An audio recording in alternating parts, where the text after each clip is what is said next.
Bonjour à tous, j'espère que vous allez tous très bien. Aujourd'hui, nouvelle petite vidéo, on va parler de déchômage. Donc là, je suis en train de déchômer justement. Donc voilà, on va parler un peu de à quoi ça sert et s'il y a différents bienfaits, tout ça. Donc le premier, c'est son rôle principal, on va dire. C'est un rôle de désherbage. Donc le désherbage, vous allez justement avec un outil à dents ou à disque, enfin il existe plein de formes d'outils différents, on en reparlera après. Et donc vous allez déraciner les mauvaises herbes ou les repousses de culture après la moisson. Donc voilà, ça c'est le passage de base de l'outil, ça sert à désherber.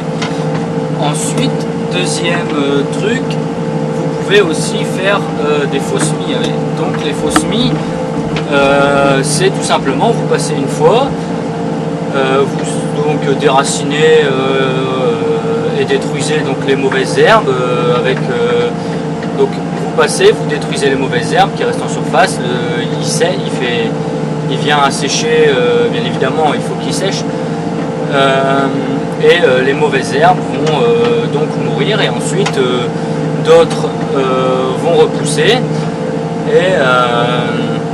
et donc vous repassez environ une dizaine de jours plus tard et vous allez à nouveau détruire ces mauvaises herbes qui seront repoussées. Vous pouvez aussi avoir après un premier passage, surtout cette année, où il y a des repousses de culture fort avancées ou des adventices, enfin mauvaises herbes fort avancées, elles risquent de repousser, surtout si c'est des repousses de blé ou de riz gras, comme ça fait avec leur système racinaire des grosses touffes avec de la terre. Elles risquent de reprendre, donc faire un deuxième passage, ça permet de les détruire définitivement. Donc voilà, donc vous avez fait votre deuxième passage, ensuite vous pouvez faire un troisième au bout de 10 jours, etc. Donc le but c'est de réguler la population de mauvaises herbes dans la parcelle, afin de justement devoir limiter les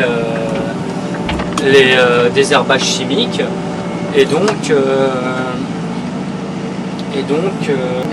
voilà, ça évite d'utiliser des produits chimiques, des désherbants chimiques dans la parcelle.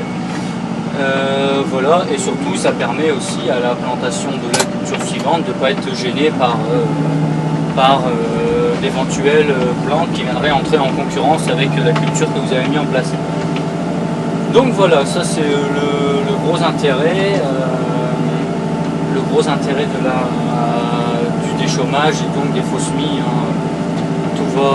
ça va ensemble. Ensuite, deuxième intérêt, c'est un intérêt dans la lutte contre les parasites, notamment les limaces. En passant, vous les éjectez, vous exposez au soleil, et donc elles dessèchent, vu qu'elles détestent le sec. Bien évidemment, c'est toujours pareil, il faut qu'ils fassent à un moment donné un petit coup de sec, un petit coup de soleil. Donc ensuite, la troisième chose, c'est le travail du sol, aérer le sol, le détasser un peu. Et encore une fois, surtout cette année, parce que la moisson était humide, donc la machine, elle a un petit peu compacté le sol. Donc passer un coup de déchômeur pour détasser tout ça. Et donc ça permet de réaérer tout ça, restructurer un peu le sol. Et voilà. Et donc ensuite, le quatrième bénéfice du déchômage, c'est réduire les pertes en eau. Alors comment? C'est tout simple. Comme on passe avec un outil à dents, on vient détasser, on refait des mottes et un peu de terre fine, disons qu'on réduit la surface de contact en fait pour l'eau, et donc ça l'empêche de remonter par capillarité jusqu'à la surface. Vu qu'on a fait des mottes, la surface de contact entre les mottes est réduite et donc l'eau ne peut presque pas, quasiment plus remonter jusqu'à la surface et donc s'évaporer. Ça permet de conserver l'eau dans le sol pour la culture suivante et les autres cultures. Donc voilà, j'ai fait le tour pour les bienfaits. On va donc aller voir l'outil tout de suite, un peu à quoi ça ressemble et comment ça fonctionne.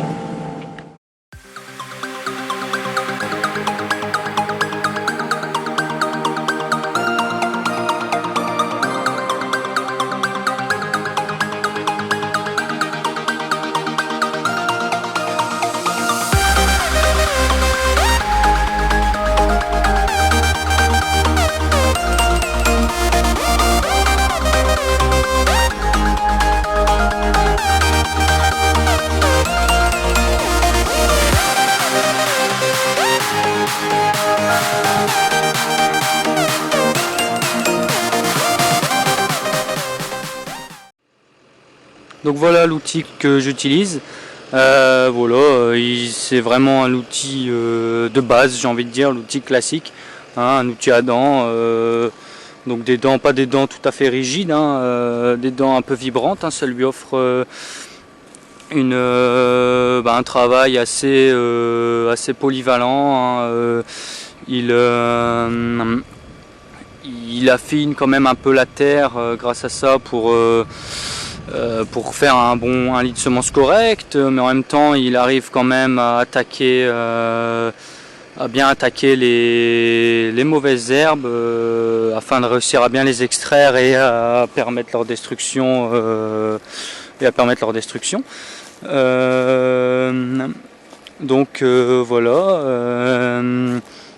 Donc je disais aussi, il y a pas mal d'outils.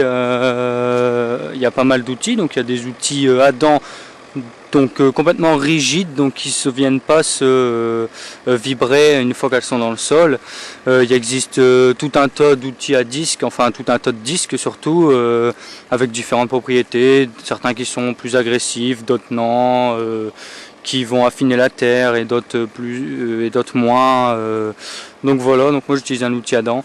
Et donc tout à l'heure on parlait donc de faux semis. C'est toujours bien avec ce genre d'outil quand on veut réaliser vraiment optimiser le faux semis, on va dire. C'est toujours bien de mettre un petit peigne à l'arrière. Hein. Les gens ils viennent fixer sur le bâti à l'arrière un espèce de petit peigne. Donc c'est des petites dents rondes qui vont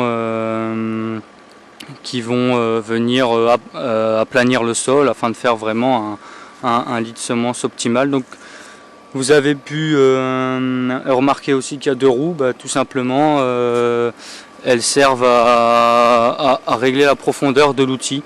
Donc vous tournez la petite molette qui est ici.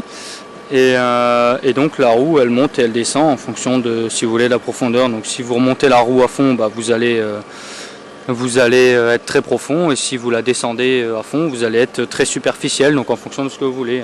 Donc pour faire un bon faux semis, vous pouvez être agressif par exemple lors du premier passage, enfin agressif, disons un peu plus profond pour bien tout extraire, puis au deuxième passage vous passez moins profond afin de faire un bon lit de semences avec un petit peigne à l'arrière, et puis lors du troisième passage vous passez juste pareil, histoire juste d'extraire les mauvaises herbes, et puis vous allez avoir un super résultat. Donc voilà, maintenant on va aller voir un petit peu le travail, ce que ça donne.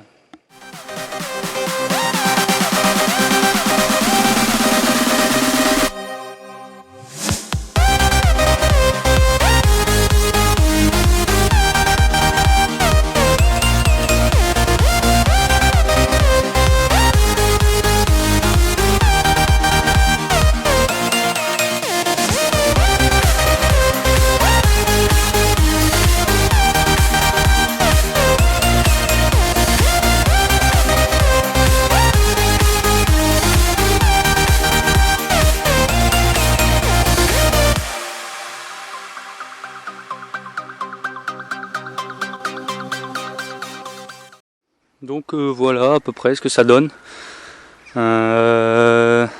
Donc voilà, on a des résidus de récolte en surface, Voilà, on a aussi les restes de la moisson, hein, les chaumes, les pailles, enfin des restes de paille.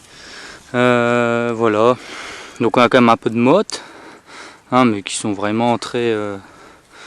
voilà, qui cassent facilement, puis quand même ça reste assez fin, voilà, il y a de la motte, donc ça fait quand même du bon boulot.